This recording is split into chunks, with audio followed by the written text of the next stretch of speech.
All right, I'd like to call this meeting to attention. If we all could rise for the pledge. I pledge allegiance to the flag of the United States of America and to the republic for which it stands, one nation, under God, indivisible, with liberty and justice for all. Moment of silence for our men and women in the armed forces and our first responders. Thank you. Next, I'd like to read the legal notice, the warning, notice of a public meeting, Wednesday, September 7th, 2022. There will be a community gathering to discuss the plans for the replacement of the Merryall Bridge. This meeting is an informal meeting open to the public to learn more about the plans. Said public meeting shall be held Wednesday, September 7th, 2022 at 7 p.m. The E. Paul Martin Room, second floor of the Town Hall, 10 Main Street, New Milford, Connecticut, dated this 26th day of August at New Milford, Connecticut. And see if we have any people for public participation. And Carol? I'm sorry, what am I supposed to be doing?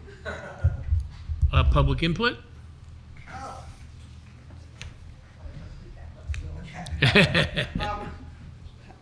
I'm Carol Imore. I live at 27 Mount Tom Road in New Milford, and I am directly impacted by this particular change and have been impacted by every single one of them. This is ongoing. This is at least, well, it was started under Pat Murphy, so however many years ago that was, 8 to 10.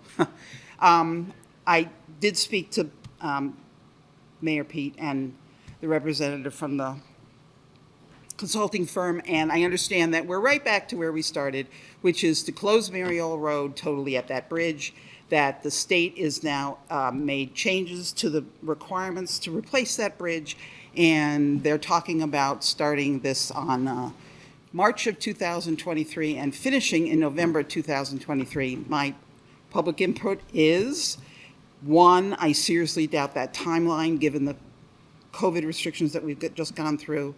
We have a library that was supposed to open a year and a half ago, and it's still not open because they can't get materials. That's my first statement. The second one is closing Merryall Road for any length of time prohibits me from ease of access to an ambulance or a fire truck. All the alternative roads add at least a half hour to getting an emergency vehicle to my property. I do not live on a large piece of property. I am a homeowner in a small development. There's another small development nearby, and it's directly going to impact our health and safety. And I think there are alternatives that require some give and take from everybody, and I think we had looked into them. The last time we had one of these meetings, one of those alternatives was on the table, and it appeared to be deemed that might go forward. I understand there's changes because of the state, but there's still got to be alternatives than a 6-month closure that is going to be a lot longer than 6 months. There's no way you're going to convince me that it's going to get done in 6 months. I mean, God willing that would be, but that's it. So that's my statement. Thank you. Alicia?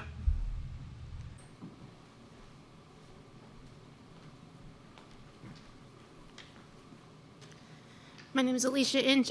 First want to state again, I'm going to go on the record that roadside court is not added to this. I wouldn't have even known about it. There are 5 houses on that road. It's an offshoot of Mount Tom, and we did deserve to be on that. This is now the second time. The first time was I had men on my property fixing something, and I had no idea what. Scared the hell out of me. We had just moved in a month before. That one was a little bit of more of a mistake. They had told the previous owner, but never informed when the owner had gone through. Again, with Carol, the emergency services, I am also a licensed foster family. We get respites, and I'd have to inform DCF. I wouldn't be able to take probably children in for those 6 months. It would impact me greatly during those times, because if an emergency vehicle cannot get there in a reasonable amount of time, DCF will not have put a placement, so that constructs, children and family services. If I have a family there in the middle, I'm going to have to give the child up in the middle of the term. You would have to speak with DCF directly and tell them of the information about the possible impact of emergency services being able to get through to that child on time, because that child is now as a ward of the state, and I'm just a conduit for that service. Also, I have heart problems. I've needed an ambulance twice. The people down the road, I've seen ambulances there several times, as well as the police department. And for them not to be able to get there for a half hour is truly a grave concern. I also have a toddler who is very destructive, and I would like to be able to have emergency services get there.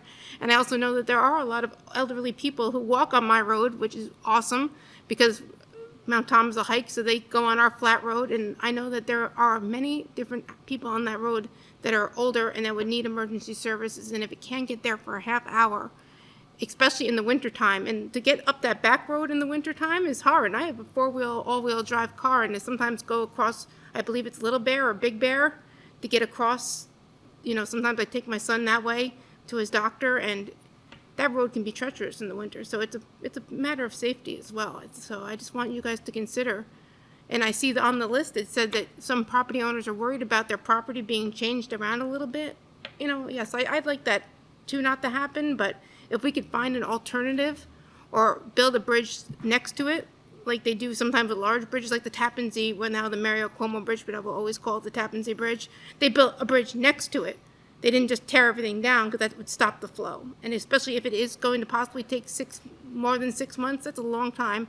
Winter has not ended in March, not in New England at least, and it can start hitting again in November. So, I'd like you guys to take that a little bit more into consideration beforehand, because it is going to impact, it's hundreds of houses that it's going to impact, and lives of elderly, young children, people with health problems. And like I said, the emergency services need to get to us in time, because after 4 minutes, someone goes brain dead. If they're not, especially if someone does not know CPR, and most households unfortunately don't know CPR. So that is a major concern. Thank you very much. Thank you. Mike? Hi, everybody. Michael Gold. My property is directly below the bridge, and Kathy and I have talked about it, and you can certainly put your stuff and stage on our property right across the street in order to get the project done faster. I understand the safety concerns.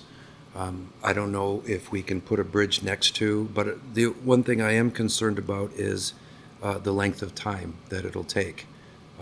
Sometimes it takes twice as long just because of different factors, and we see that with the library and this and that and the other.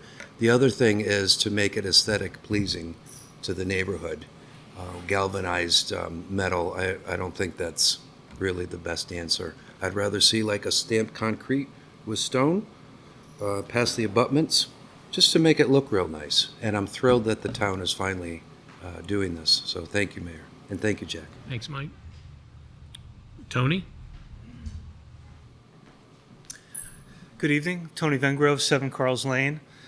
So Carl's Lane is the first road on the left on West Meeting House coming off of Merryall Road.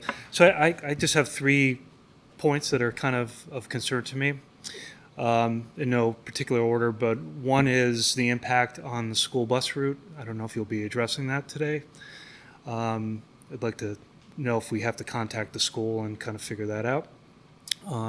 Number 2 would be, in addition to Mr. Gold's offer there to put stuff on his property, it seems the north side of the bridge, there's really not a lot of activity happening really close down to the river, so there's a lot of opportunity to put equipment and materials on that side of the river, and hopefully minimize the amount of time that the West Meeting House access to Merryall Road has to be shut down, if at all. It'd be great if that is not closed, or at least allows us to kind of get downtown going that way and not have to wrap around.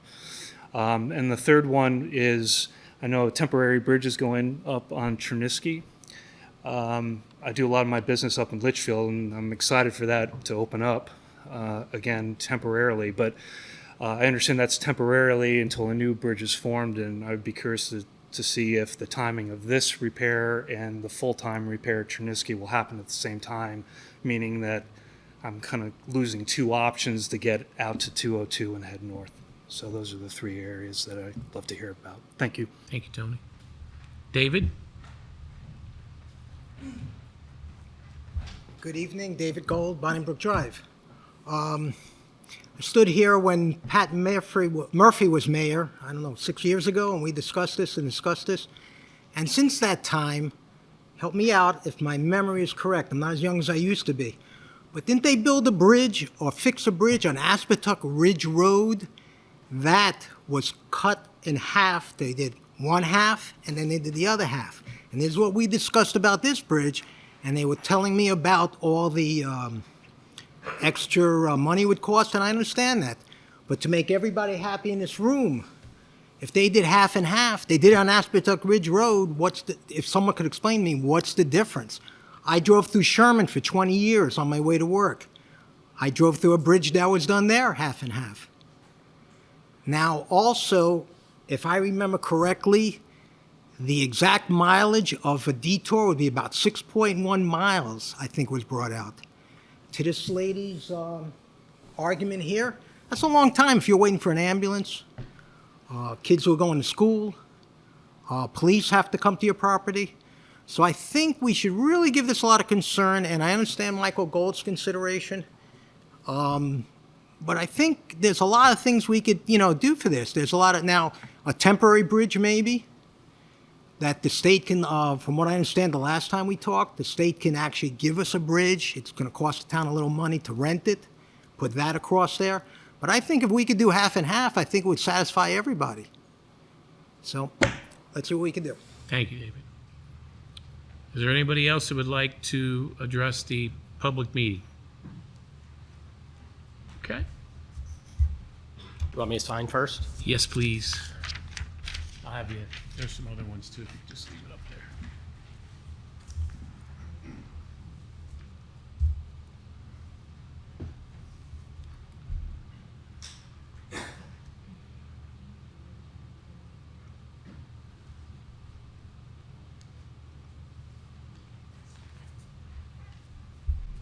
Thank you. Should have pen up there too.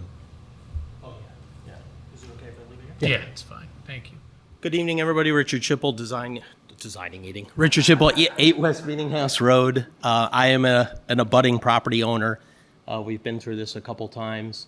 Glad to see it's back on the slate. I know the bridge is in really poor shape, and I understand everybody's concerns about traffic and things like that. Temporary bridge seems to make some sense, but I'm definitely glad that we're not discussing realigning the intersection.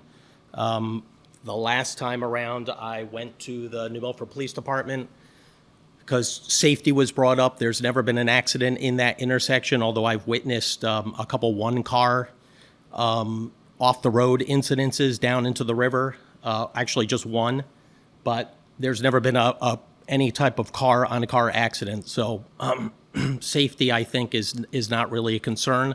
Plus, I feel like when the state gets involved and then we're trying to get money, they kind of dictate the look and the feel of the bridge. And I remember the last time the bridge was supposed to be 90 feet wide in a rural area. So, I think it's ridiculous. So I'm glad that we're continuing with just the current intersection.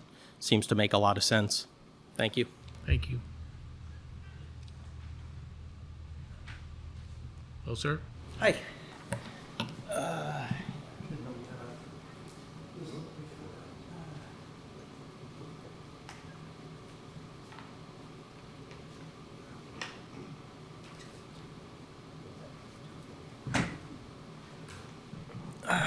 Hi, my name is Jim Stasiak on Bucks Rock Road.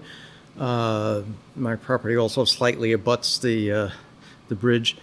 But I'd like to cast my vote for a split approach to this reconstruction, simply because overall that will minimize the impact for, I think, everyone in the area, everyone who needs to use that road, from just, regular driving up and down and emergency and service vehicles and all delivery vehicles, et cetera, et cetera, et cetera. I don't know if the proposed plan for, reconstructing the bridge allows for a split lane, split bridge, approach. So I would suggest that maybe at WMC maybe relook at their plans and see if that can be feasible, because it really would solve an enormous amount of problems and prevent a lot of heartache and heartburn about, due to the fact that, the detour is going to be, fairly long and, possibly treacherous in the wintertime. So just want to let you know that you got another vote for a split approach. Thank you.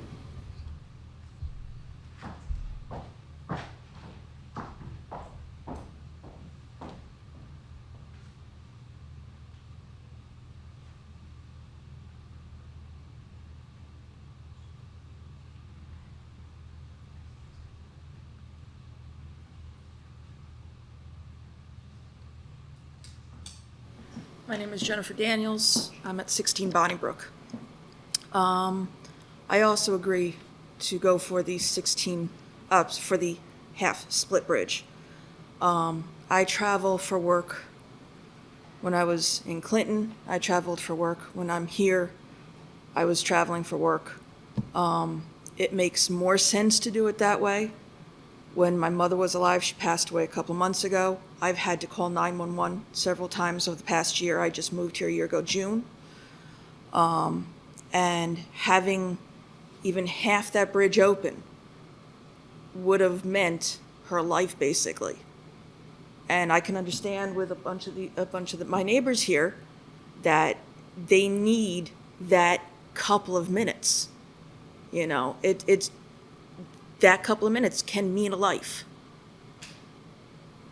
Okay? It just makes this more sense to have that half a bridge. I see construction going on. When I was living in Clinton and I was coming across the Q Bridge, they split it. Okay? You see these split bridges all the time. It just makes so much more sense to do it. I can't even tell you. Taking that whole bridge out and going the long way, going up, what is it, Big Bear, Little Bear? I'm starting to learn the streets around here, so my daughter knows more than I do.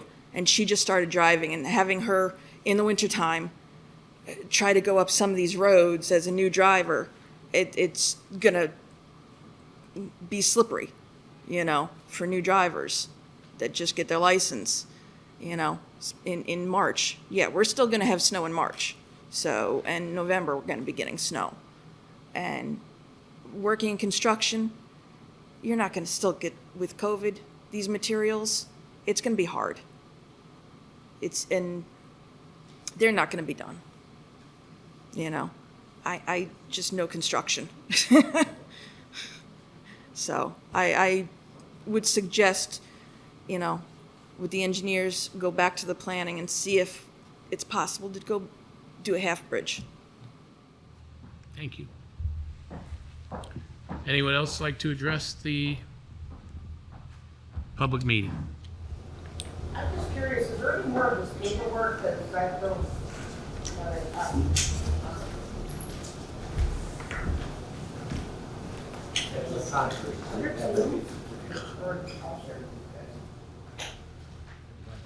Okay. Anyone else? Going once, going twice, going three times. Okay. Next, Jack? Well, I'm Jack Healy, the Public Works Director.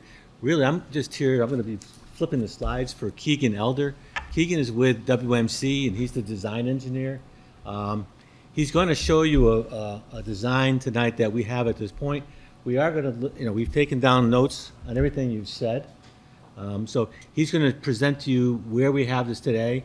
And I'm sure after tonight, we'll sit down, we'll digest what everybody's comments are, and we'll take those into account, and then we'll come back to the mayor and everyone with another draft of the design. Let me put it that way. So with that being said, why don't I go ahead, Keegan, and you can get started. All right. Good evening. My name is Keegan Elder from WMC Consulting Engineers. As Jack mentioned, the town of New Milford hired us to do the improvements for the design of the bridge. This project started probably about 7-8 years ago. We've gone through numerous alternatives, and we are at a point now with the design that I'm going to present, and we'll sort of walk through that, the duration, cost, schedule, and so forth. And the reason we have these meetings is to get the opinion of everyone in the public and see if we can address those while maintaining safety and following the design requirements. Next slide. As you all know, the bridge is located, it's a location map that shows the Merryall Road Bridge is just east of West Meeting House at that intersection. Everyone here is familiar with the location of the bridge. Next one, Jack. Next slide. The project goals: replace the bridge, minimize disturbance to the traveling public, and complete construction in a timely manner while still effectively using the funding available from the state of Connecticut. This is a federal state local bridge program with a 50% reimbursement. So the town does have some say in what's there, but the state also has requirements that we have to follow from an environmental standpoint, design standpoint as well, in order to qualify for those funds. Next slide.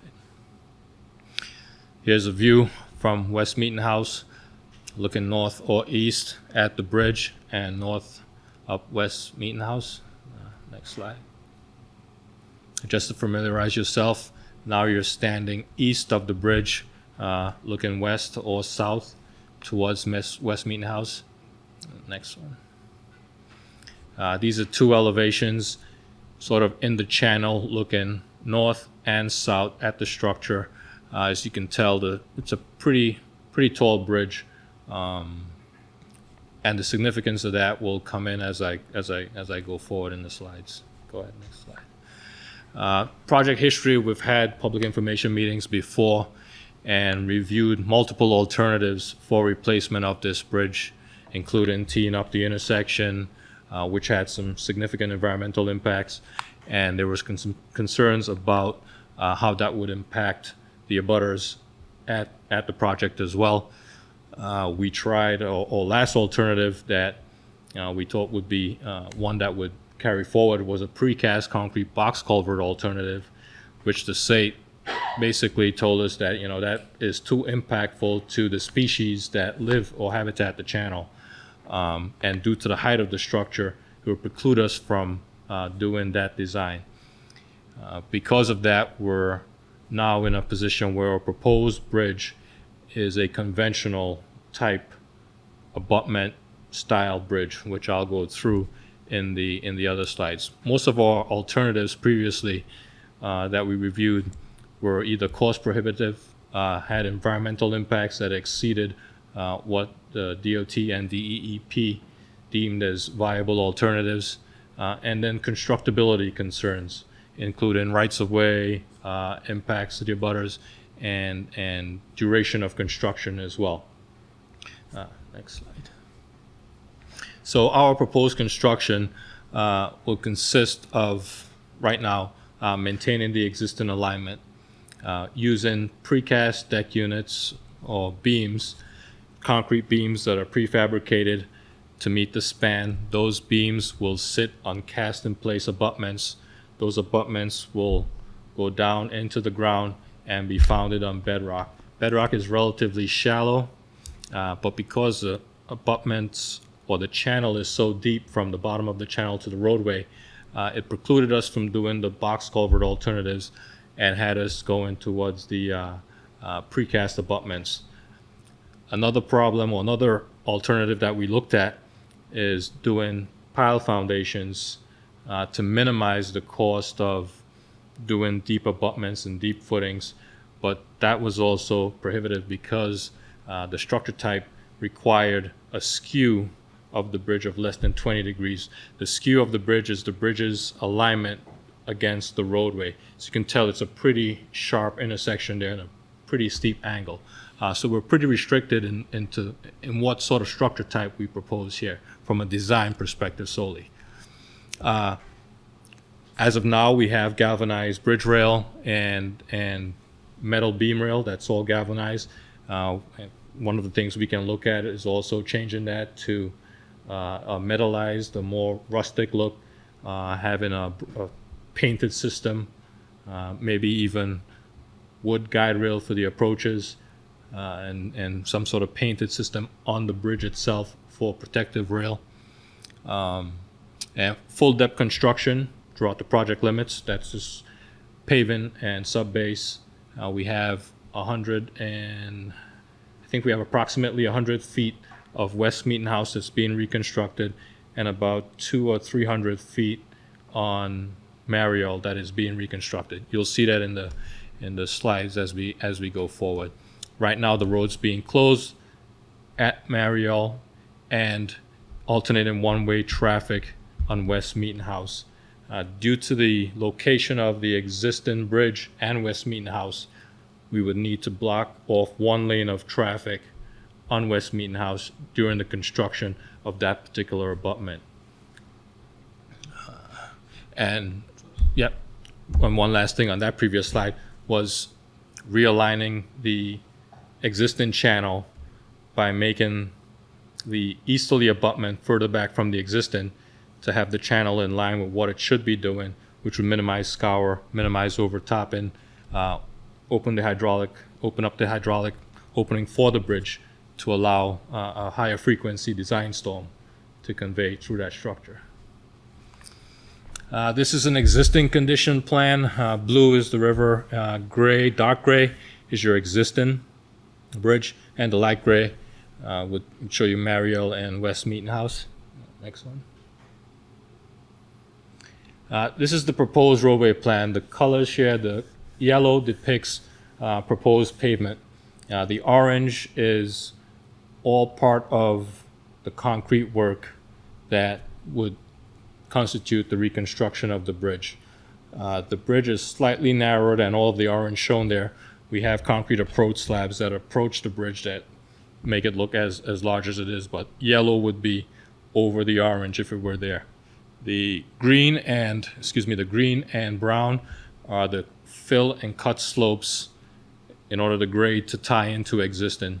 All of those were kept to a minimum for environmental impacts and requirements by the state and the Army Corps for permitting purposes. Next slide.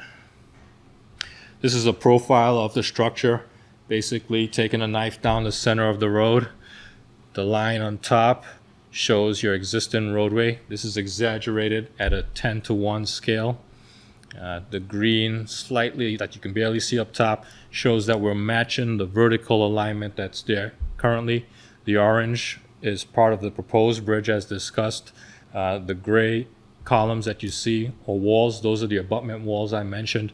And then the fat portions are the footings down at the bottom. Next slide. This elevation and section view shows a replication of the structure if you were to cut it perpendicular to the roadway, and then if you were standing in the channel looking at the bridge. As I mentioned before, the abutment walls on the top illustration are the gray structures on your left and your right. One of the features that the Army Corps required that we do is create a riparian shelf next to that right abutment wall. So you see just above the blue channel, that stone grading coming up. That is where we're opening up from existing into the proposed. The orange you see on top is our proposed beams, bridge rail, guide rail, and stone stamp concrete form liners on those structures. The illustration below is that perpendicular view I mentioned. Those are the precast box beams in orange. You see 5 of them spaced there with a concrete deck slab on top, and then your asphalt bridge rails on the side for protection.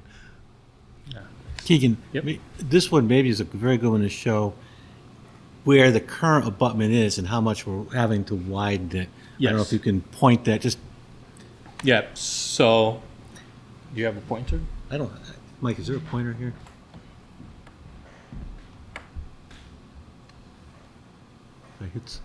Yeah. This is just important. I want to make sure everyone understands that we have a 20-foot span today, and if we meet DEP and Army Corps requirements, we're going to go from 20 feet span to a 40-foot span. I want that everyone to understand that so they can see that as part of what we're doing here. So this remnant is part of your existing abutment. This goes all the way up right now, not shown in this view, goes all the way up to the roadway. This is your roadway up here. This is your northerly or easterly existing abutment. We're going to saw cut that down to the stream channel elevation and open up the span by this amount, almost doubling the span to get more hydraulic conveyance, meet the Army Corps 1.2 bank full width requirement, and all to reduce flooding and better align the channel, the West Aspetuck, to what it should be doing. On this side, this is West Meeting House going this way. This abutment, because of how close it is to West Meeting House, we had no other option but to replace the abutment in kind, in location. So the existing abutment would have been here. We're going to take all of that out, put a new abutment in at that location, so at least we can keep one lane of West Meeting House open, and we'll do our expansion north or east to sort of facilitate that work. I wanted to make sure we pointed that out, because I know we've had several requests to go to a one-lane bridge. If the abutments stayed where they were, it's a relatively smooth to do that. By moving the abutment back, you're cutting it down, and so it's going to make the sequencing. It'll be much more difficult to do a stage construction when you're expanding the abutments. Most structures that we've done stage construction on, and we've done them in numerous places for the state and other municipalities, you're pretty close to the existing footprint, so you can reuse what's there and rebuild on it. Another thing that will come into play, besides this length being a challenge, would be now having to make the bridge wider because of stage construction. In order to do it, you need to maintain an 11-foot lane during construction with 1-foot shoulders on either side. That's for your plows or vehicles. And between that sort of 13 feet, you need temporary retaining systems. That's another 2 feet. That puts you up to 15 feet.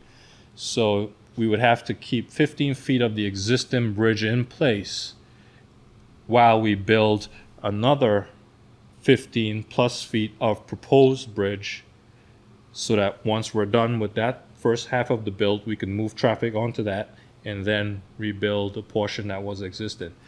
That in itself would increase your width of your roadway and your impact of your overall footprint of the structure. Can I ask a question? I'm not an engineer, so help me out, I'm totally off base. If you left the old abutment there the whole time, while you're doing half of the bridge, you're allowing traffic on the other half, wouldn't that give it enough support to do that? And in the meantime, you're actually building your other abutment, but you're leaving the old abutment as is, and that would be like the last thing you cut off? Am I off base on saying that, or? No, you're not off base in saying that, but it gives you it gives you support along the channel, but not necessarily longitudinally to the roadway. And that extension is where the complication would come in. It's not doable, but it has some complications and additional costs and environmental impacts to do that. Right, so what we're saying here is, it can be done, it's just gonna cost more, and it's gonna be a little bit tougher, but it can be done. We would have to look into that to verify physically that it would work. Yes, we'd have to look into that. As an engineer, I hate man on the moon, and that's, that ain't easy either. as an engineer, I hate to say anything is impossible. I don't ever say that, but We would definitely have to look into that. I can't go on record as saying that it just can or food for cannot be thought, done. right? Yep. Yes, yeah, That's the absolutely. purpose. So, Okay, good. And one of the things we'd also have to do, just so you know, is we'd have to go and get a permit. We'd have to show DEP and EPA and Army Corps what we're doing and make sure we get their permission to do a stage construction too.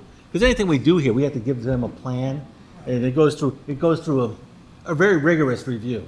Yep. And we can put a guy on the moon, but it takes a year to get a permit for this, so it'll take Well, us a we while. waited, I know. how many administrations have gone by? So, we're gonna take all your comments and we're gonna give it a good look through. Right, thank you. Okay. I take it this is not going out for bid yet? No, we're still in the final design and permitting stage, Yep. so. All right, go to the next slide. As most of you know, we discussed earlier, the detour, as we have illustrated here, is about 4.5 miles up Merryall, Tamarack, down West Meeting House. That would be for the duration of construction, which we anticipate to be an 8-month construction season, April 1st to November 30th. Environmental considerations, no known contaminated soils or hazardous materials within the project limits. Based on our conversations with DEEP and the local inland wetland agency, best management practices would be used to reduce sediment, maintain good sediment control, keep all impacts to a minimum. All disturbed areas during construction will be restored upon completion. We've met with the state. DEP requires a 401 water quality permit. The Army Corps requires a pre-construction permit. Those are all prepared to go out. We've met with the local inland wetland commission. We have one more meeting with them. And once we have the local permit approval, we'll go ahead and submit our final permit to the Army Corps and DEP. We've contacted SHPO and THPO, the historical and tribal people. We've met with fisheries. And all of those agencies have sort of accommodated, sort of brought us to this point that we're at now in design. Public utilities, we met with the overhead utility companies back in 2016 when we had a different design alternative. We will meet with them again to get an update as to if the alternatives presented would change the relocation or temporary relocation of the overhead utilities. The wires would need to be relocated. They have to be a minimum of 15 feet away from the crane or installation of our beams. So those temporary poles or the poles along Merryall would need to be relocated outside the limits of our proposed work, that orange area that I showed earlier. Project cost as of now, we have a construction estimate for 2023 of 4.3 million. As I mentioned, this is a state local bridge program project where the town gets a 50% cost share on the replacement of the bridge. If everything were to stay on course as we have with design now, our project schedule is to go to construction in April of 2023, April 1, and end construction November 30th, 8-month construction season. That is assuming that we have a closed road and the design is as is. I know there's more to be discussed with that. We also need to get our permits, which is sort of the driving factor on the schedule. The Army Corps sometimes takes 6 to 8 months to do their review and issue their permits. So our intention is to at least get our permit in front of them within the next month or so, which would have our permit back by March or April at the latest in order to get into the construction season. Prior to having the permit, we can still advertise the project. We can still issue notice to proceed with the contractors to get procurement of our steel, or precast beams and get some of that legwork done. We've been doing that on multiple projects now with the current climate that we have in order to sort of mitigate those supply chain issues. So we have a few options there in order to keep things on schedule.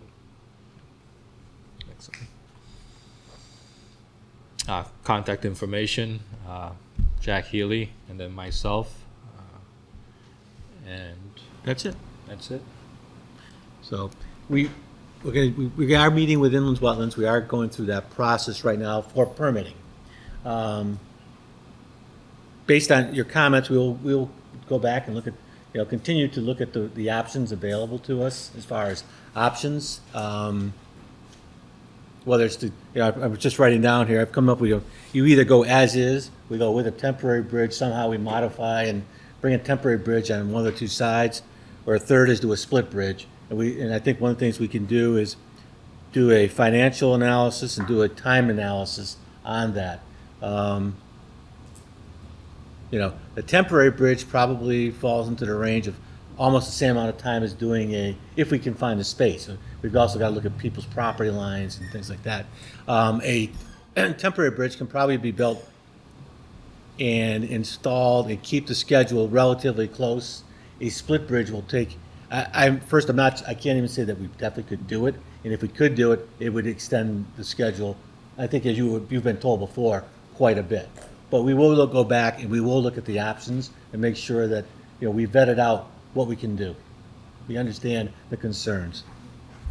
To speak a temporary bridge is almost impossible unless it's 4 lanes wide, because West Meeting House Road is so narrow, a bus or a truck can't make that turn. They'd have to go into the other lane to make the turn. So you're talking a bridge that's, 50 feet wide just to accommodate larger vehicles. Coming from a guy that drives large vehicles all the time and trailers, I mean, it would be a difficult turn for sure. I have One more second. Not only that, but that causes an issue with the stop sign, because right now that stop sign, if you're not familiar with this area, is a very difficult sign because people fly down that road. If you push that stop sign 40 feet, 50 feet, 100 feet up the road, it's on the curve. A blind curve, no less. My question goes to construction planning. How long is the construction day going to be? And that's what I'm leaning Yeah, I can follow what your thoughts are. Is this going to be a 24-hour-a-day project? Because that could shorten up the time frame. There are also ways of maybe incentivizing a contractor to do it in a shorter time frame too. Traditionally the towns haven't done that because it does increase the price, but that there are ways of incentivizing as an alternative in the bid process. Say, if you do it in 3 months, what's it cost? If you do it in 2 months, what's it cost? If you do it in 4 months, what does it cost? Exactly. Following your thought process. Exactly.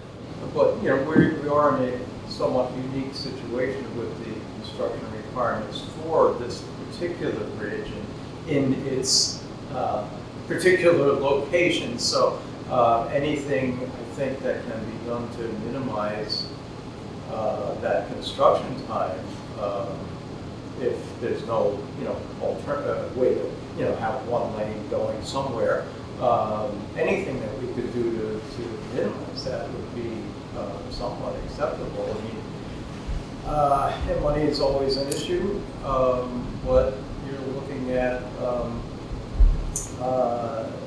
something that's going to be remembered.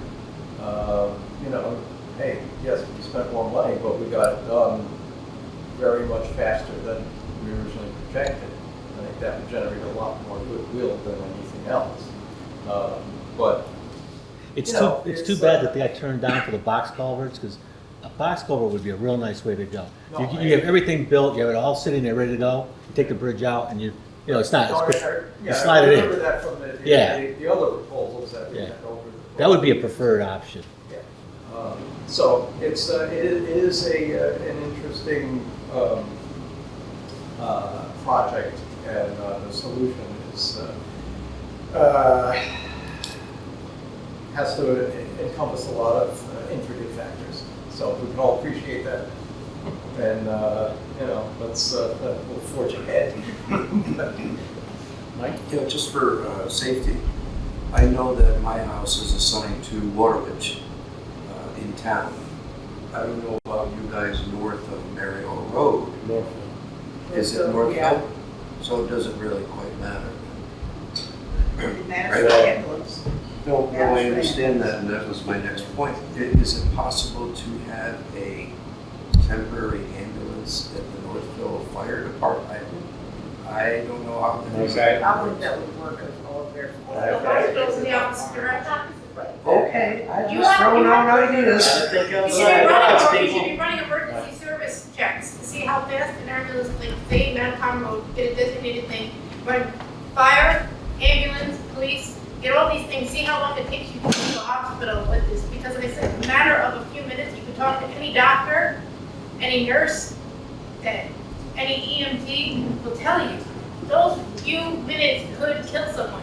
And you're being told tonight, and there'll be a lawsuit from the town if people start dying because this bridge is now impacting the ability to get to places. I'm not trying to be over dramatic, but people drop dead every day. I almost died of a heart attack at 35 years old.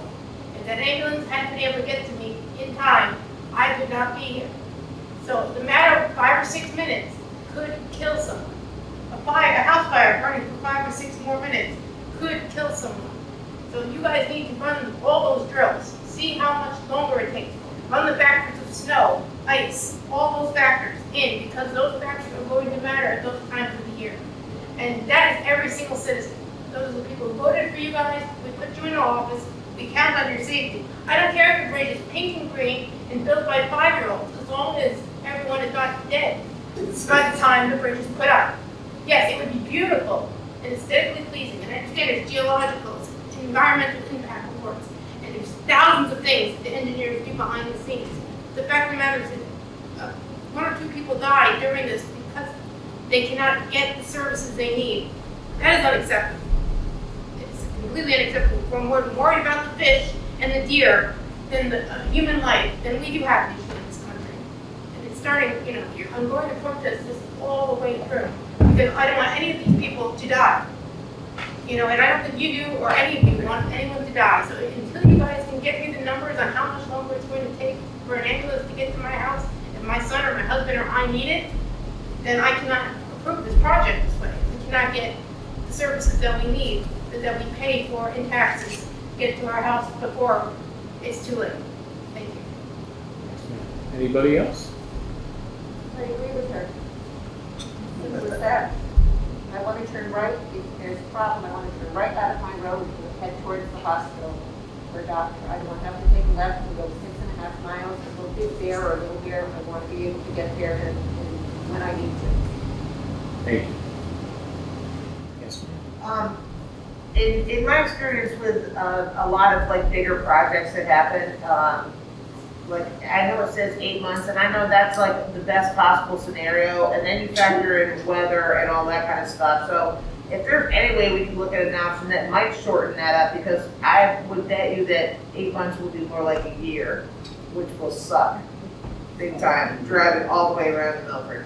Just my opinion.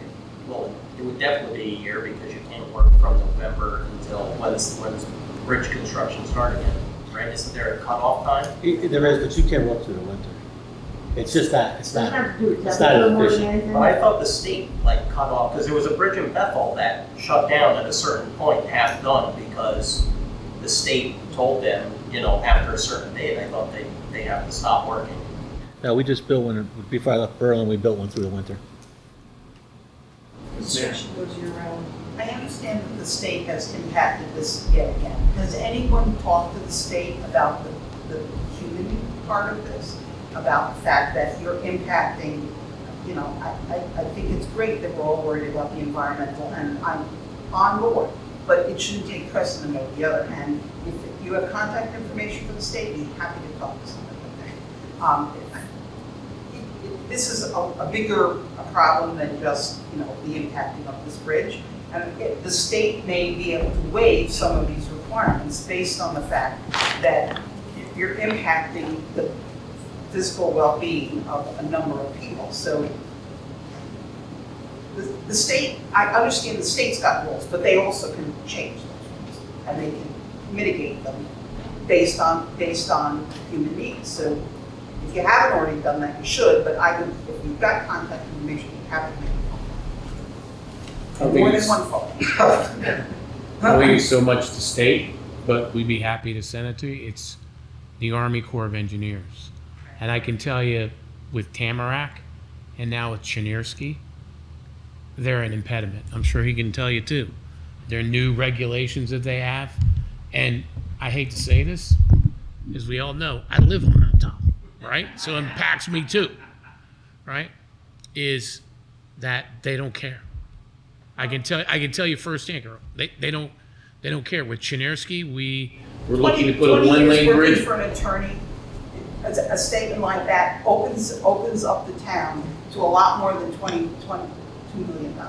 I mean, if something happens that could have been prevented, you're going to have a lawsuit that's going to be a lot more than a $2 million. I 100% agree with you. And I mean, we'll ask. And if the state is moving this, the state will be on the hook for this too.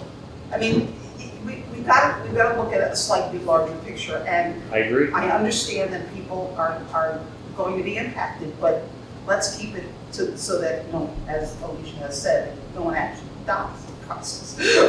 I hope you missed that. Yeah, we all understand the value of human life, that's for sure. And I'm sure that the town will come up with something creative. Is there a way, and I think somebody asked it, to shorten it where these guys can work 24 hours? Wasn't at that last meeting that they could get the bridge in within a shorter period of time if they just worked around the clock and just hammered it out? Yeah, those would be, you can definitely shorten it up and do accelerated construction. A lot of the components that we have are precast. That could also help. But our schedule right now is taking into account regular town ordinances with work hours and things of that nature. The contractor, and I know many contractors who would come back to the towns and ask for permission to work 10-hour days or 12-hour days, in addition to having more of the material precast and readily available. So there are ways to shorten the duration up. Once we start splitting the stage construction, that sort of complicates things a little bit more from a scheduling perspective. But to answer your direct question, there are ways to shorten the construction duration. And Mike, can I answer your question not in a bridge-related matter, but we just redid a school. I was just gonna say In that. I mean, 6 what's happening weeks. with the school? So there's gotta be ways to shorten it. Yes. Besides taking in human safety, I mean, we all get it. What we did there, Mike, I mean, and it was a coordinated effort.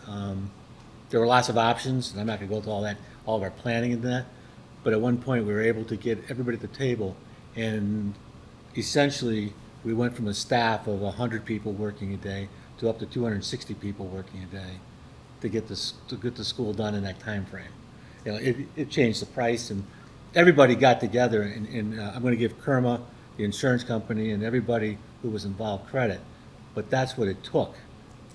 That was the effort. Does it cost more to shorten the time Yeah. frame? It will. Absolutely. It will, but Will the state still do the half? I'm looking at, I wrote down a note, I'm gonna look for a reimbursement from the state. I don't know, I think, Generally, they do. They allow some contingency of overages from what the engineer's estimate is or what the contractor's estimate or proposed bid number is. Is So- it like 25% more if it's short? Generally, but there are cases where there are extenuating circumstances that cause it to go a little bit larger or a little bit higher, and I've seen where they still reimburse their portion once they do the audits at the end, and it's a justifiable cost. We haven't had any where the state said, "Oh no," if it's something that's sort of within the realm. If it's something for aesthetics or extending the limits or doing additional work outside of what's needed for the bridge, that may raise a red flag, but not for the issues that you guys are mentioning here now. Well, maybe we can look into that. Like that, Mike, and also to look at alternatives. As Jack was saying, they can come back, the engineering team can take a look. We wanted to have a public meeting so we could get the input from the residents, obviously. That's very Can I appreciated. ask see what we can a do. question to the mayor? Yes, sir. And I want you to know I'm not picking on you, I voted for you. I know. I've been reading the Denver News Times over the last couple of months that, I'm not gonna quote you, but the impression I got is, boy, the town of Milford's got all this money, or some money from COVID stuff and how to help things. Hell, we're looking for ways to spend it and everything. Well, you're talking about the population of Merryall and that whole area. Why don't we spend some of our money? So on that? the money you're talking about is American Relief Funding. And we did use that money for all sorts of different ways that impacted our community. Right. Businesses, right?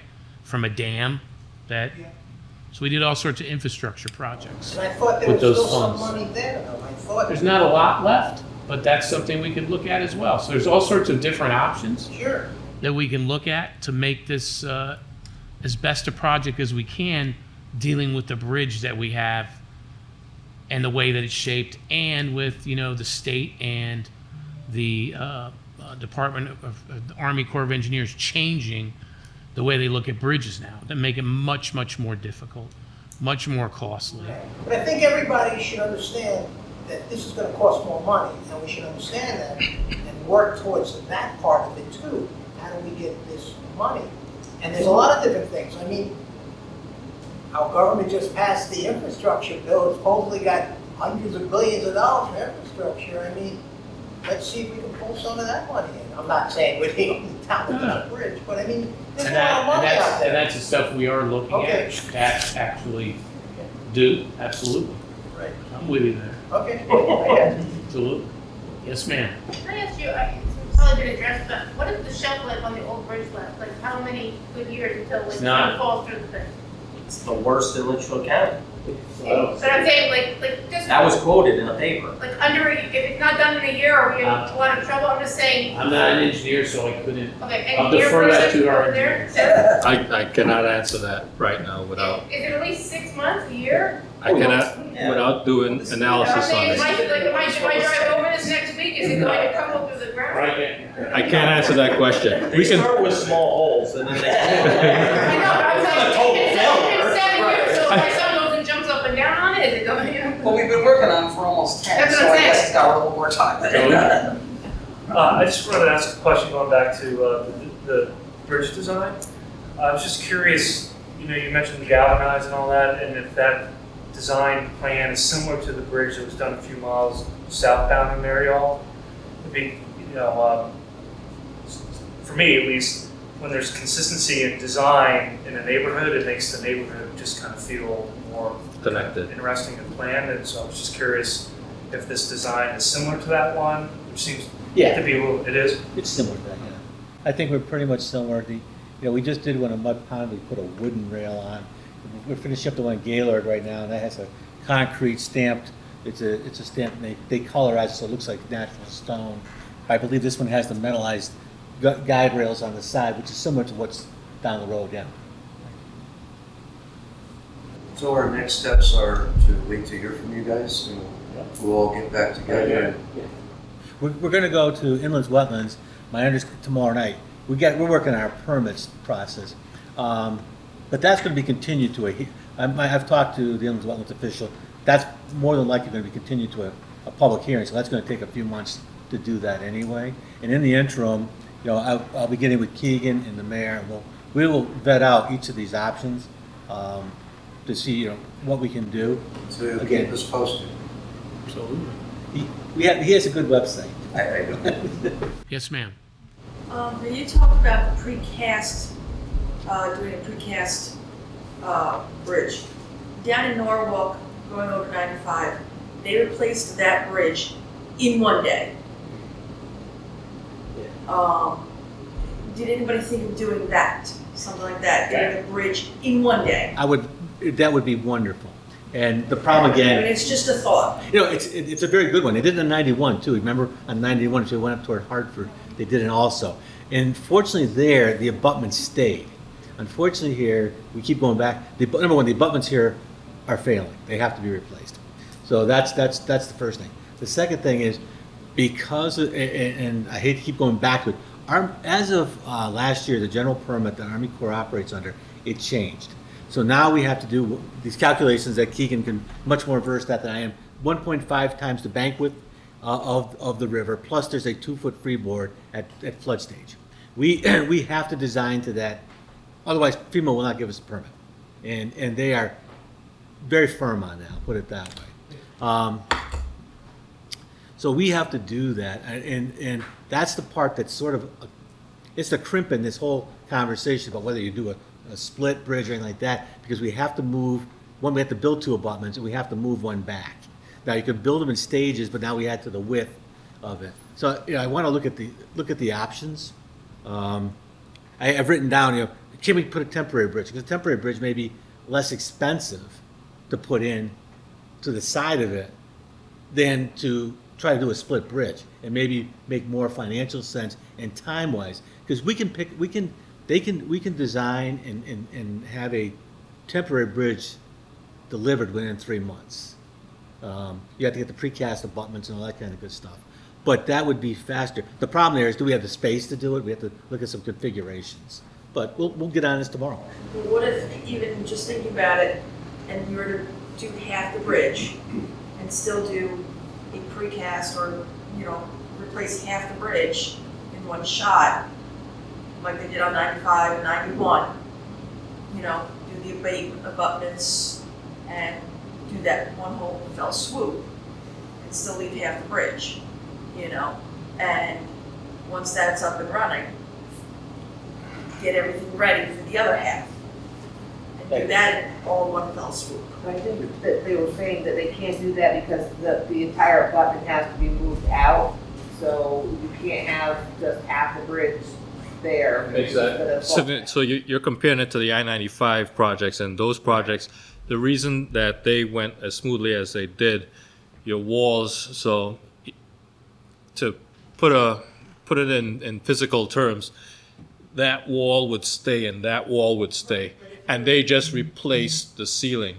Even if, like, you were on that half of, if you're gonna do the half and leave the other half, so you demo the one half of that abutment to extend it out, and you leave the other half, like somebody was suggesting. So now when you're building, so picture this room as your bridge. That's one abutment, that's the other abutment, and that's all road up here.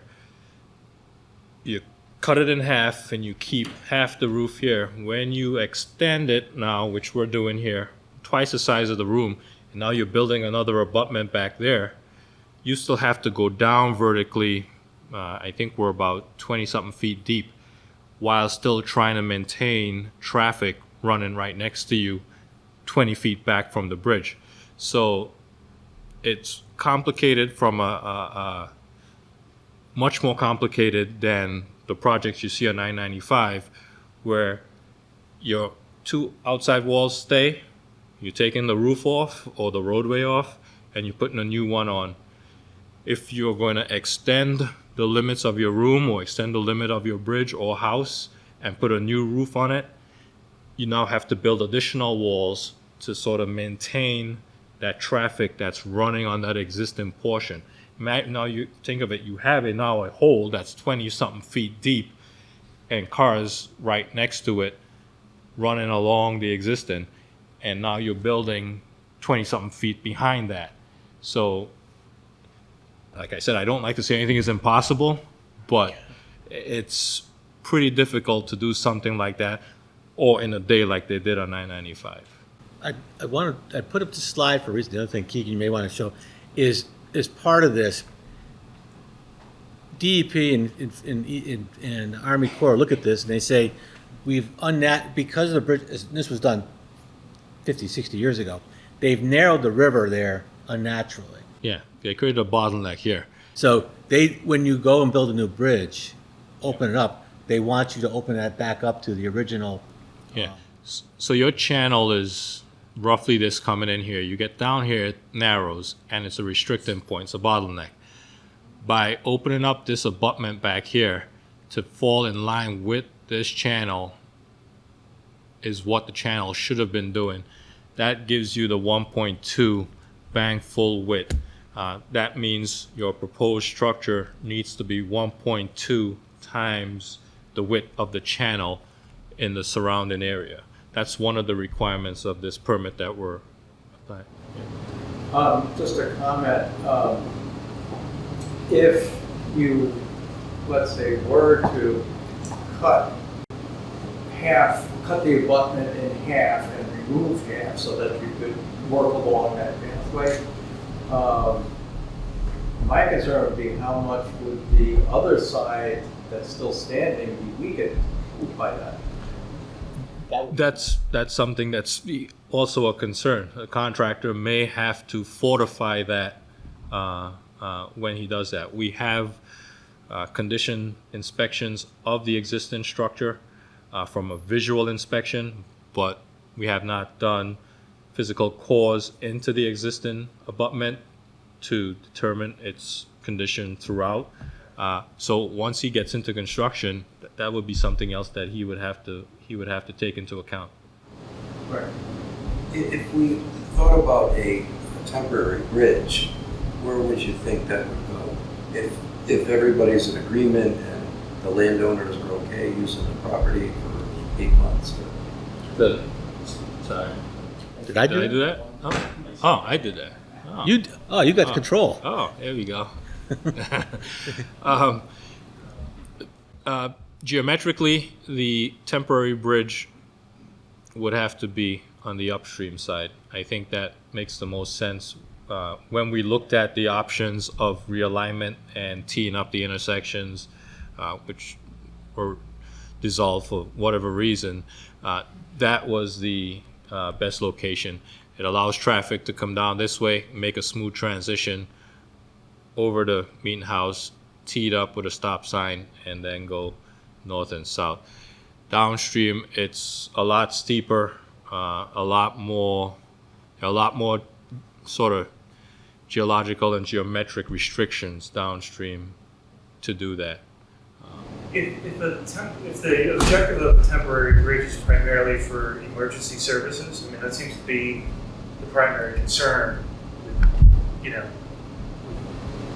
With having some access is primarily for ambulances, fire department. Is there a way to do a temporary bridge that's just used only in emergencies, that's cheaper than having a temporary bridge that can be used every day? You have to design a bridge to a standard. If you're gonna have a fire truck going over it, you don't want it to be a cheap bridge. I was just trying to understand. I know. We've gone through this. Since I started this whole thing. The temporary bridge, I mean, I understand it impacts a property owner. Again, the town has, let's pay them for the use of their property for the length of time it takes. I understand it's a sacrifice on everybody's part, but again, let's try and keep us all safe. So compensate them for the use of their property. And if it's a temporary fix, if the bridge is temporary and it's going to go away, then the sacrifices being made by the property owner would be mitigated, because it's going to end, and the town will then reseed, replan, do whatever needs to be done to make it as close to back to normal as possible. That answer makes us all, at least it makes me happier that I would have emergency use, and you're still going to go down a one-lane bridge. You're talking about making West Meeting House a one-lane road during this construction. So you're talking about me, if I use that road, I have to stop on the way up and the way down to allow the traffic, the other side of the traffic to go through. So you're adding more time there too. I mean, I can come up from town to West Meeting House, go all the way around Tamarack and all the way down, and then you're asking me to also deal with a one-lane closure for the length of time of construction. So if the temporary bridge will cost more money, we all understand that. Maybe now's the time to just figure out, because the last time we were going to do this, you had a price tag on this for the town for about $4 million. Between $3 and $4 million. Now you're down to $2 million. Let's put the $1 million and borrow the bridge. I mean, let's take the money is important. I'm the first one to tell you I don't want my. The price tag's still the same. It's slightly higher now. It's 4.3. The town share, the 50%. The price tag from what was previously submitted to now is a little bit higher. You were going Yeah. to submit to the state or whatever you did, or you hadn't yet gone through that process. So the price tag that we were told was the town would be footing about $4 million. And it's very nice that the state will come up with too, but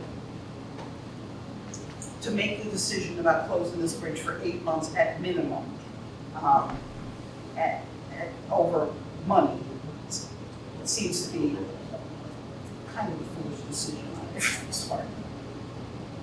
Well, wasn't it, when we did look at the temporary bridge the last time, there was some concern about that T onto West Meeting House, that the width of West Meeting House is not, it's not wide at that point. Any larger vehicles are gonna have difficulty making that turn, no matter what you do. And so then the fallout from that would be, well, then let's make West Meeting House wider, which leads you down a whole other path. So the temporary bridge really doesn't solve anything. For larger vehicles, it may not. Without laying it out, problem is you have the channel so close to the embankment and so close to the road, you can't get enough to make that turning radius for some of the larger vehicles through there. So that would be a concern that will have to be vetted out. And so you may still end up with a detour in place for truck traffic or fire trucks or things of that nature if they can't properly maneuver that turn. Any other questions? No, I will say that I've never been opposed to the temporary bridge on our property. I don't see how it would work unless it's three lanes wide for big trucks, but, I mean, anything that's temporary, I mean, we're fine with that. When you were gonna take 195 feet of our property for $1,600, I was not really too keen on that. But even turning from West Meeting House to Merryall Road, there's always tire tracks in the grass. It's just a bumpy intersection. It's like paper mill what's in Van Car. Yes, it's just. I really wish you guys would stop building roads next to the river, right next to it, you know, it makes it hard. But we appreciate the transparency. Absolutely. Thanks, Mike. Well, does anybody have anything else? Okay.